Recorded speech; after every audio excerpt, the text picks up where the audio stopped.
Bonjour à tous. Vous êtes-vous déjà demandé pourquoi vous étiez là? Pas ici à l'église, mais pourquoi est-ce que vous existez? Pourquoi est-ce que vous êtes ici sur Terre? Quel est votre but? Je parie que si on faisait un tour de table, nous aurions plein de réponses différentes à cette question. Mais que diriez-vous si je vous disais que, au fond, nous avons tous le même but dans la vie? Nous sommes sur cette terre pour la même raison, même si nous accomplissons ce but d'une façon différente. Dans notre passage aujourd'hui, nous trouverons la réponse à cette question. Ma prière aujourd'hui est que, grâce à ce passage, nous puissions tous trouver ce but, mais aussi réorganiser notre vie et commencer à vivre pour la bonne raison. Ouvrez vos Bibles avec moi à l'Épître des Philippiens, chapitre 1, à partir du verset 12. Donc Philippiens, chapitre 1, à partir du verset 12. Verset 12. « Je désire que vous le sachiez, frères et sœurs. Ce qui m'est arrivé a plutôt contribué au progrès de l'Évangile. En effet, dans tout le prétoire et partout ailleurs, personne n'ignore que c'est pour Christ que je suis en prison. Et la plupart des frères et sœurs, encouragés dans le Seigneur par mes chaînes, ont plus d'assurance pour annoncer sans crainte la parole. » Au moment où Paul rédige l'épître aux Philippiens, il a passé de nombreuses années à fonder des églises, à partager l'évangile partout où il allait, à travers tout l'Empire romain. Après avoir achevé de nombreux voyages missionnaires, il se rendit à Jérusalem où il fut faussement accusé d'avoir profané le temple et il est arrêté par les autorités romaines. Après qu'une foule en colère, ils ont tenté de le tuer. Bien que plusieurs fonctionnaires romains, ils n'ont pas trouvé aucun crime pour lequel l'accuser, il est en prison. Et Paul, il fait appel à César en tant que citoyen romain, ce qui conduit à une longue incarcération comprenant 2 ans à Césarée, un voyage périlleux vers Rome, même un naufrage. Et au moment où il écrit cette lettre, Paul, il est assigné et il est en prison à Rome, il est enchaîné à des gardes et en attente de son procès. Est-ce qu'il va être exécuté ou non? Cela pèse sur lui. Les choses n'ont clairement pas été faciles pour Paul. En fait, sa vie était tout le contraire. On a tenté de le tuer, on l'a lapidé, on l'a chassé et maintenant on l'a faussement accusé et il est emprisonné et il va peut-être mourir. Et pourtant, comment est-ce que Paul y réagit à tout cela? Il répond en disant que tout ce que lui est arrivé a servi à faire avancer l'Évangile et que son emprisonnement est pour le Christ. Tout cela arrive à Paul. Sa vie est en jeu. Et de quoi se préoccupe-t-il? De la même chose qui l'a conduit en prison au départ, la propagation de l'Évangile. Il répond en disant, j'ai déjà dit ça, Paul a compris pourquoi il est sur cette terre. Paul sait que sa mission première est de faire progresser l'Évangile. Il sait que comparé à cela, rien d'autre a de l'importance. Il chérit le Christ par au-dessus tout et sa priorité est donc de le faire connaître. Aujourd'hui, nous verrons que la propagation de l'Évangile est la raison principale pour laquelle nous sommes ici sur cette terre aujourd'hui. Faire connaître le Christ devait être la priorité dans toute notre vie. Nous verrons également comment est-ce que nous pouvons vivre une vie qui est centrée sur la propagation de l'Évangile. Comment est-ce qu'on fait cela? Premièrement, la propagation de l'Évangile, on fait cela en donnant la priorité à l'Évangile. La première chose à faire, c'est qu'on doit changer notre point de vue des choses. Pour Paul, la propagation de l'Évangile est sa priorité absolue. Et on voit ça de 2 manières dans ce passage. Premièrement, la propagation de l'Évangile compte plus que son confort, que sa propre vie. Et d'autre part, la propagation de l'Évangile compte plus pour lui que sa réputation, que sa propre réussite. La plupart des spécialistes, les théologiens, ils estiment que, il a écrit l'épître aux Philippiens lorsqu'il était en prison. Il s'agissait c'était pas une prison peut-être comme on la pense aujourd'hui. Il était enchaîné à 2 gardes et il était sous surveillance constante. Mais il pouvait toujours recevoir des visiteurs et écrire des lettres, comme il écrit maintenant aux Philippiens. Et au lieu de baisser les bras, là où il attend, est-ce qu'il va être exécuté ou non, au lieu d'être envahi par la peur, au lieu d'être obsédé par cette question, est-ce que je vais être exécuté ou pas, qu'est-ce qu'il fait? Il écrit une lettre aux Philippiens. Et au lieu de parler de ses souffrances, au lieu de parler de toutes les difficultés auxquelles il traverse, au lieu de parler du fait qu'il est incarcéré sans raison, qu'est-ce qu'il fait? Il met l'accent sur l'Évangile.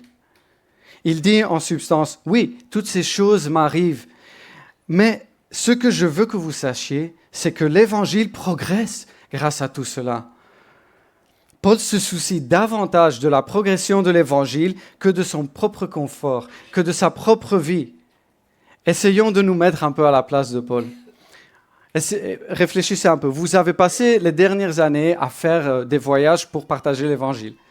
Et les voyages à cette époque-là étaient difficiles. C'était pas dans la voiture avec l'ERCO ou dans l'avion première classe. Maintenant, on se plaint si on n'a pas assez de place pour nos pieds. Là, c'était complètement différent. Là, ils souffraient, ils risquaient leur vie quand ils faisaient des voyages.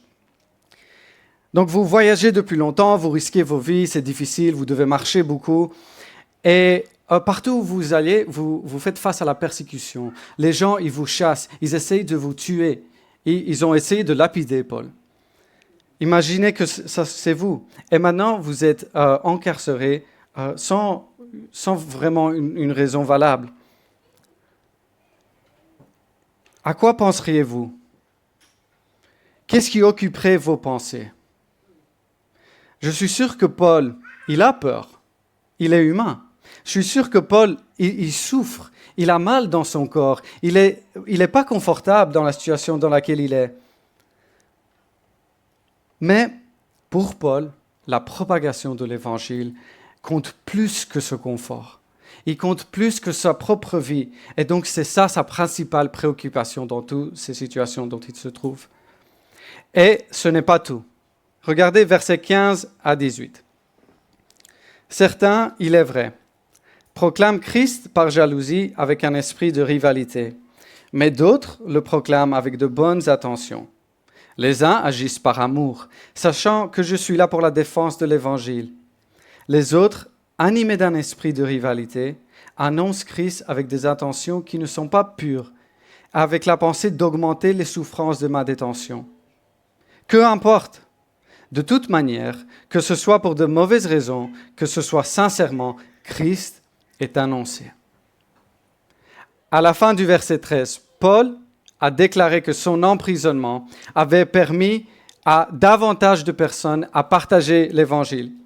Mais il existe 2 différents types de prédicateurs là. Ceux qui prêchent l'Évangile avec de bonnes intentions et ceux qui prêchent l'Évangile avec de mauvaises intentions. Ceux qui prêchent Christ avec de bonnes intentions, ils aiment Paul et ils soutiennent son ministère. Ils comprennent que Paul il est en prison pour la défense de l'Évangile et ils veulent poursuivre l'œuvre que Paul a commencée. Leur prédication est animée par l'amour pour Christ, pour Paul et le désir de voir l'Évangile se propager. Ceux qui prêchent de l'autre côté l'Évangile avec de mauvaises intentions sont animés par l'envie, la rivalité, l'ambition égoïste, le profit personnel. Ils prêchent toujours le véritable évangile. Remarquez, Paul il dit qu'il prêche Christ. Et on sait que quand il s'agit de personnes qui prêchent un faux évangile, Paul il a d'autres mots pour eux. Maintenant, il dit qu'il prêche Christ. Mais ils ont peut-être vu dans l'emprisonnement de Paul une occasion de rehausser leur propre réputation et leur influence. Et pourtant, curieusement, Paul, il ne les condamne pas pour cela. Il ne réagit pas en se mettant en colère, mais en se réjouissant. C'est bizarre. Paul se réjouit car, quelles que soient les motivations des gens, le Christ est proclamé. Paul, il ne se soucie pas de perdre sa réputation, de perdre son influence. Ou ses disciples, son plus grand souci reste, une fois encore, que Christ soit proclamé. La propagation de l'Évangile compte plus que sa propre réputation ou sa propre réussite. Pour vivre en vue de faire progresser l'Évangile, nous devons commencer par changer notre façon de voir les choses. Demandons-nous, vraiment, prenons un moment pour réfléchir à ça. Pourquoi nous vivions? Le fait de partager le Christ est-il au premier plan de nos pensées? Est-ce que c'est la priorité de notre vie? La priorité absolue? Parce qu'il y a une différence là. Partager l'Évangile, peut-être que c'est une priorité pour nous, mais peut-être que ce n'est pas la priorité absolue. Vous voyez, si on fait une liste de choses à faire, on fait souvent ça. Parfois, on met des priorités sur cette liste. Et qu'est-ce qu'on va faire? On va commencer par faire la chose avec la plus grande priorité. Et il se trouve que parfois, peut-être qu'on ne va pas arriver pendant la journée de tout terminer toute la liste. Et donc, si partager l'Évangile, la propagation de l'Évangile, ce n'est pas la priorité de notre liste, bah souvent on ne le fait pas. Je me suis posé cette question cette semaine et j'étais interpellé. Je crois que beaucoup d'entre nous, si on est honnête avec nous-mêmes, avons tous une autre chose comme priorité principale dans notre vie. Et la promotion de l'Évangile se trouve quelque part peut-être dans la liste, ou peut-être pas du tout. Peut-être que pour certains, notre priorité, c'est notre carrière. Veiller à ce que nos enfants ils aient tous ce dont ils ont besoin. Ou peut-être notre priorité, c'est assurer que nous profitons de la vie. Peut-être pour certains, nous n'avons pas de priorité du tout. En fait, nous vivons en faisant les choses un peu machinalement, sans avoir but dans notre vie, sans objectif précis.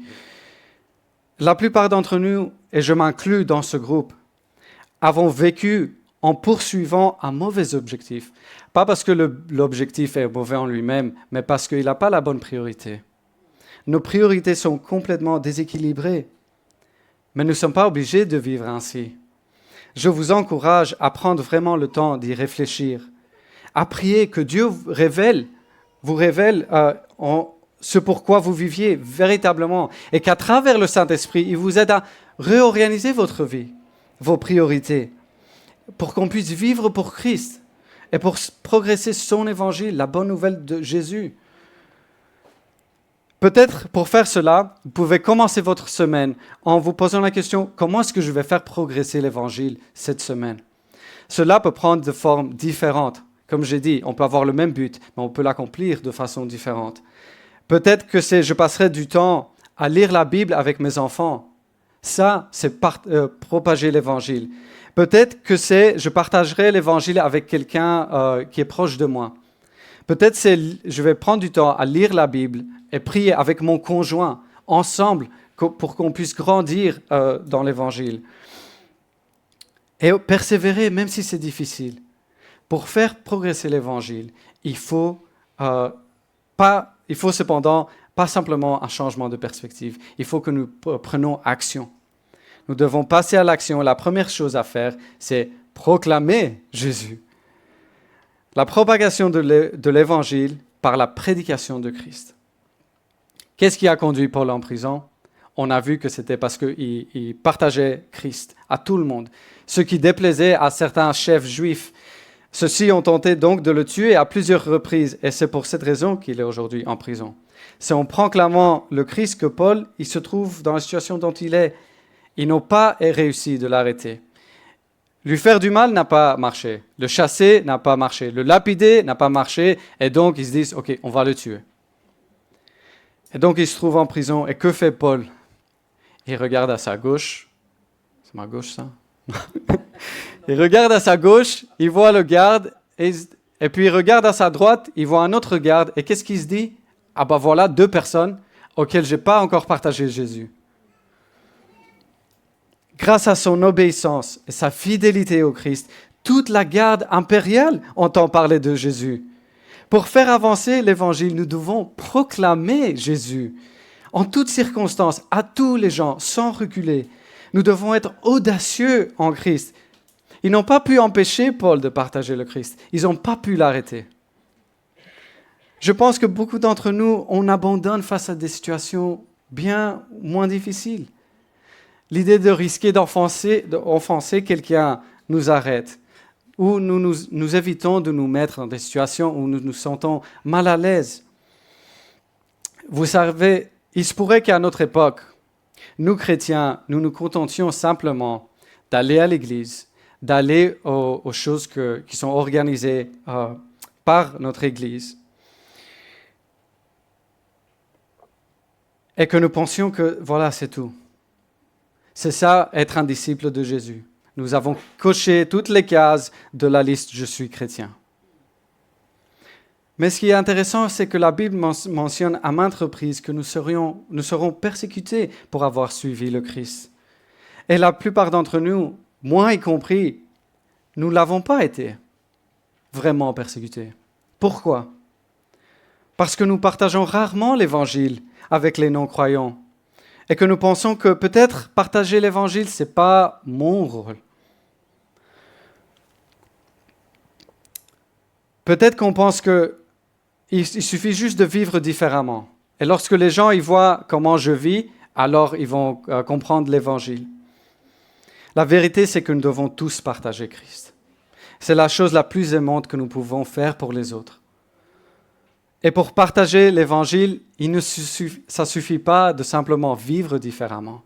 On voit dans la Bible, ils partagent Jésus. Par leur voix, ils proclament Jésus-Christ. Nous devons parler du Christ aux autres. J'espère que ce passage nous donne de l'espoir que Dieu agit à travers nous lorsque nous proclamons Jésus. Même si, vu de l'extérieur, notre travail peut sembler vain. Regardez ici dans la situation de Paul. La progression de l'Évangile, je veux que vous sachiez, c'est la volonté de Dieu. Donc rien ne peut vous arrêter quand vous faites cela. Regardez ce qui se passe grâce à l'obéissance de Paul dans le partage de Christ. Oui, il est en prison. Oui, il est persécuté. Mais regardez le verset 13. Tout le corps de la garde impériale sait que son emprisonnement est pour le Christ. Et non seulement cela, mais les autres croyants autour de lui, ils voient l'audace de Paul et sont eux-mêmes devenus plus audacieux pour partager l'Évangile sans crainte.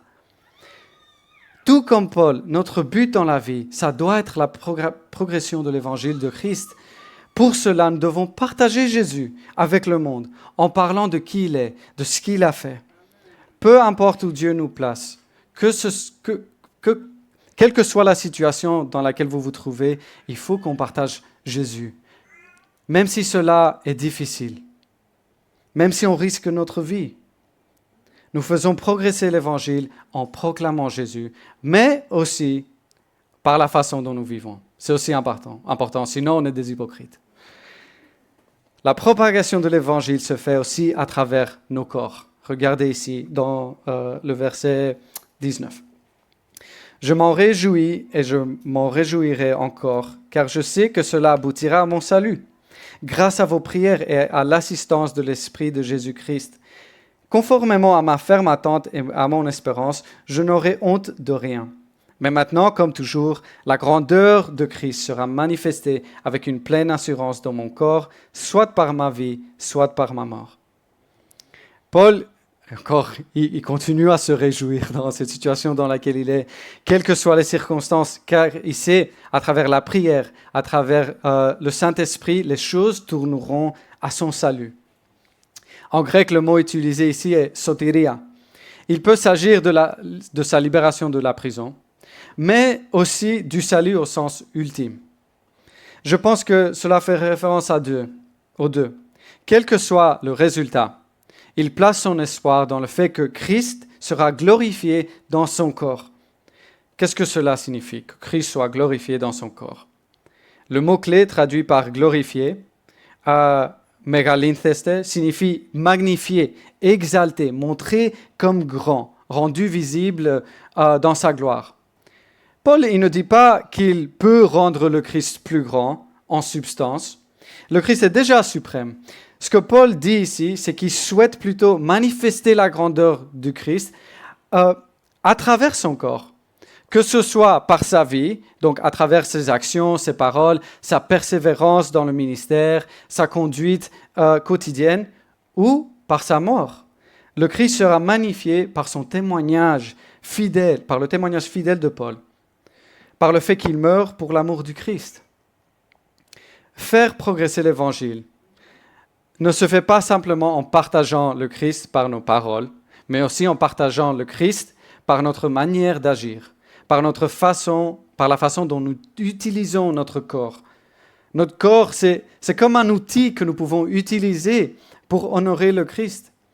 Nos corps ne devraient pas être utilisés uniquement pour nous, pour nos propres plaisirs. Nous devions utiliser nos corps pour servir Jésus. Et ensuite, notre troisième point, la propagation de l'Évangile se fait en vivant pour les autres. Verset 21. En effet, Christ est ma vie et mourir représente un gain. Cependant, s'il est utile pour ma tâche que je vive ici-bas, je ne saurais dire ce que je dois préférer.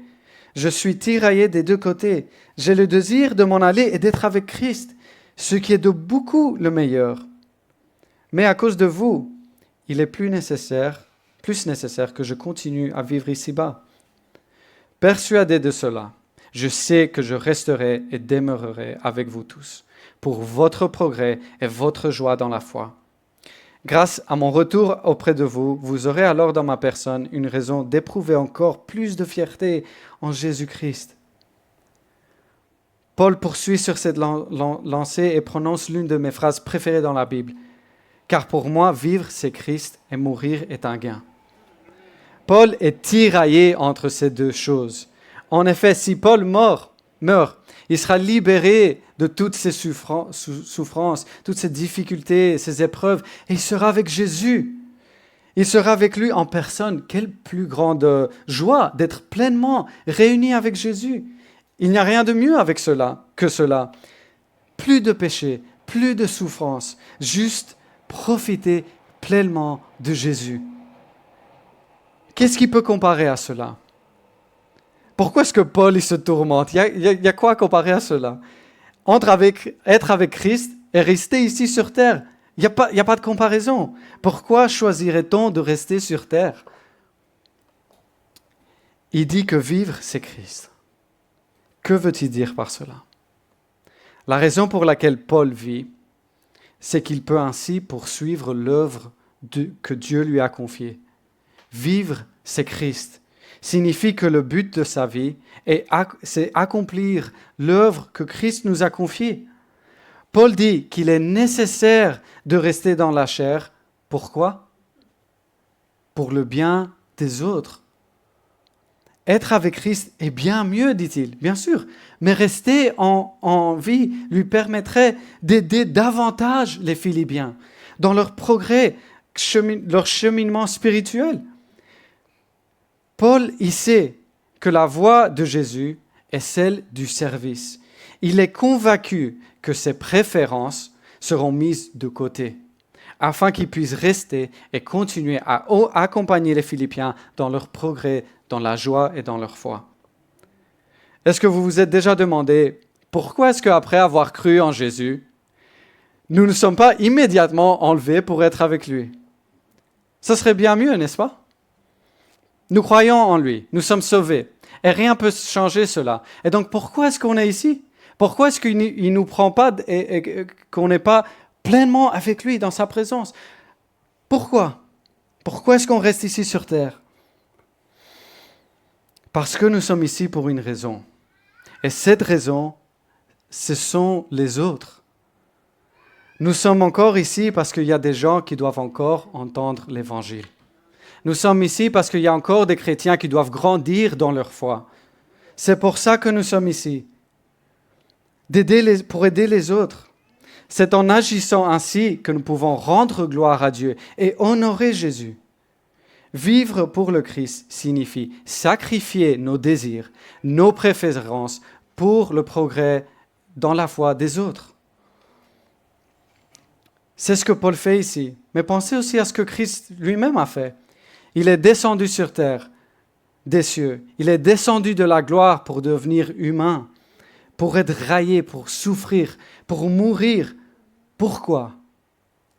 Pour sauver son peuple. Et c'est comme ça qu'il donne gloire à Dieu. Parfois, nous croyons en cela. Nous recevons le don du salut du Christ, puis nous oublions que nous devons devenir comme lui. Vivre pour Christ, ce n'est pas seulement chercher à approfondir notre propre relation avec Dieu. Venir à l'église pour recevoir, aller à une étude biblique pour recevoir, et passer à son tour quand il s'agit de donner pour les autres, et quand cela est difficile pour nous. Vivre pour Jésus, c'est suivre son exemple et sacrifier nos désirs, nos conforts et finalement nos vies pour le progrès de la joie et la foi de son peuple. Si on dit qu'on aime le Christ, on aimera son peuple. Vivre pour faire progresser l'Évangile signifie que nous devons mettre de côté nos désirs, nos conforts pour vivre pour les autres. Certains d'entre nous passent complètement à côté de cela. Par exemple, je ne comprends pas comment on peut être moine. Comment est-ce qu'on peut lire les Écritures, contempler la vie de Jésus, croire en lui et puis s'isoler complètement des autres et centrer sa vie uniquement sur nous et Dieu? Ou peut-être, dites-vous peut-être qu'on se dit on est chrétien et on ne va pas à l'église pour toutes sortes de raisons. J'ai déjà entendu des gens qui disent qu'ils ne vont plus à l'église parce que quelqu'un dans l'église leur a fait du mal. En même temps, nous avons insulté Dieu. Et qu'est-ce qu'il a fait? Il s'est approché de nous. Il est descendu vers ceux qui l'ont rejeté. Et il a rompu le pain avec eux. Il a mangé avec les pécheurs qui l'ont rejeté. Et il est mort pour eux. Vivre pour Christ, c'est vivre pour son peuple. Si nous aimons le Christ, nous devons aimer son peuple. Et à l'instar du Christ, cela signifie aimer aussi ceux qui sont difficiles à aimer. Parce que nous étions difficiles à aimer. Et pourtant, Dieu a envoyé son Fils pour nous. Il est mort pour nous. Cela signifie aider son peuple à se rapprocher de lui, même lorsque c'est inconfortable pour nous, car le Christ nous a réunis avec le Père en mourant pour nous. Enfin, si nous voulons faire progresser l'Évangile, nous devons rester fermes ensemble. Regardez le verset 27. « Seulement, conduisez-vous d'une manière digne de l'Évangile de Christ. Ainsi, que je viens vous voir ou que je sois absent, j'entendrai dire de vous que vous tenez ferme dans un même esprit, combattant d'un même cœur pour la foi de l'Évangile, sans vous laisser effrayer en rien par les adversaires. Pour eux, c'est une preuve de perdition, mais pour vous, de salut. Et cela vient de Dieu. En effet, il vous a été fait la grâce non seulement de croire en Christ, mais encore de souffrir pour lui, en menant le même combat que celui que vous m'avez vu mener et que vous l'apprenez maintenant, je mène encore. » Lorsque nous vivions, comme nous venons de le dire, en donnant la priorité à la propagation de l'Évangile, en partageant Jésus, en utilisant notre corps pour honorer Dieu, en vivant pour les autres, nous serons confrontés à des difficultés, à la persécution. Nous serons confrontés à des luttes intérieures. C'est un travail difficile de faire cela. Cela nous mettra mal à l'aise, nous serions fatigués. Utiliser son corps pour le Christ et se sacrifier pour les autres, ce n'est pas quelque chose qui est facile. Nous serons confrontés à la persécution. Il n'est pas nécessaire de chercher bien loin pour le comprendre. Lisez le Nouveau Testament. Tout au long de celui-ci, des personnes sont persécutées pour avoir fait progresser l'évangile de Christ. Mais regardez aussi le verset 29. Il nous a été accordé, pour l'amour du Christ, non seulement de croire en lui, mais aussi de souffrir pour lui. Nous devons persévérer. La souffrance, c'est quelque chose de normal pour les chrétiens. Et pour cela, si on veut persévérer, nous faisons cela comme plein de choses, ensemble. unis dans un même esprit, nous dit Paul, luttant côte à côte pour la foi de l'Évangile, sans craindre quoi que ce soit face à l'opposition que nous rencontrons. Sans craindre, pourquoi? Parce que nous savions que de la même manière qu'il nous a été donné de souffrir, on a aussi le salut. Le Christ est avec nous. Et s'il est avec nous, qui peut être contre nous? Qui peut aller à l'encontre de la volonté de Dieu, Tout-Puissant? Le monde peut essayer de nous faire taire. Ils ont essayé. Le monde peut nous faire du mal, oui. Il peut tuer nos corps physiques, mais ils ne peuvent pas nous séparer de Jésus. La parole de Dieu se répandra et rien ne peut arrêter cela. L'Évangile progressera, peu importe les efforts que Satan ou le monde, d'autres personnes déploieront pour l'arrêter. Et savez-vous ce que le monde ne peut pas faire non plus? Voler la joie qui découle lorsqu'on consacre notre vie pour la propagation de l'Évangile.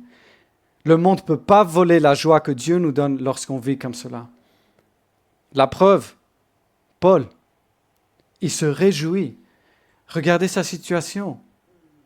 Et il se réjouit. C'est une joie que Dieu peut donner. Dieu lui accorde une joie surnaturelle qui trouve son fondement dans son appartenance au Christ. Et rien ne peut lui enlever cela. Cela vaut pour nous aussi. Nous devons cesser de vivre pour nous-mêmes. Et nous devons vivre pour le Christ. Nous devons mettre la propagation de l'Évangile comme priorité numéro 1 dans notre vie. Nous devons vivre pour le faire connaître par nos paroles, par nos actions et en sacrifiant nos désirs pour les autres et en restant fermes ensemble. Prions ensemble. Père Céleste, tu es tout-puissant et que toi mérites toute la gloire, Seigneur. Seigneur, on est ici pour toi. On vit pour Jésus. Je prie que tu nous aides, que tu nous montres dans nos cœurs là où peut-être on ne met pas les bonnes priorités. Je prie que tu nous aides à vivre comme Jésus, à vivre avec comme notre priorité la propagation de ton évangile, parce qu'on chérit Jésus et ce qu'il a fait pour nous. Seigneur, je prie que ton royaume vienne sur cette terre et que ton royaume vienne à travers nous, Seigneur. Je prie que tu nous donnes du courage pour partager l'évangile avec les autres. Je prie que tu nous aides à vivre les uns pour les autres et à sacrifier nos désirs. Premièrement pour toi, et si on le fait pour toi, on le fait pour ton peuple, Seigneur. Mais Dieu, je prie parce qu'on sait qu'on ne peut pas faire cela par notre propre force. C'est qu'à travers ton Saint-Esprit, par ta puissance, qu'on peut vivre comme cela. Donc je prie que tu nous aides. Et je te remercie aussi pour la grâce que tu nous montres. Parce que même si on n'arrive pas à la hauteur, Christ est arrivé à la hauteur. Et toi, tu nous montres de la grâce là où on échoue. Seigneur, je prie tout cela au nom de Jésus. Amen.